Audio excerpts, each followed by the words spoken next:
চট্টগ্রাম নগরীর কাপাসগোলা এলাকায় খোলা ড্রেনে রিকশা উল্টে নিখোঁজ হওয়া ৬ মাসের শিশুর মরদেহ উদ্ধার করা হয়েছে।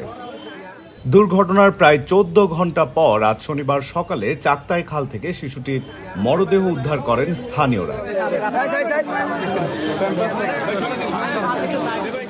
চট্টগ্রাম ফায়ার সার্ভিস ও সিভিল ডিফেন্সের সহকারী পরিচালক মোহাম্মদ আবদুল্লাহ জানান, আজ সকাল ১০টা ১০ মিনিটের দিকে স্থানীয়রা চাক্তাই খাল থেকে শিশুটির মরদেহ উদ্ধার করেন। পরে ফায়ার সার্ভিসে খবর দেওয়া হয় এবং মরদেহ পুলিশের কাছে হস্তান্তর করা হয়। নিহত শিশুটি চট্টগ্রাম নগরীর আসাদগঞ্জ এলাকায় মোহাম্মদ শহীদের ছেলে।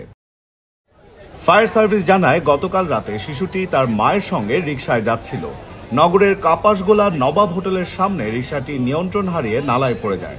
এ সময় শিশুটির মা আহত হলেও শিশুটি পানির স্রোতে ভেসে যায়।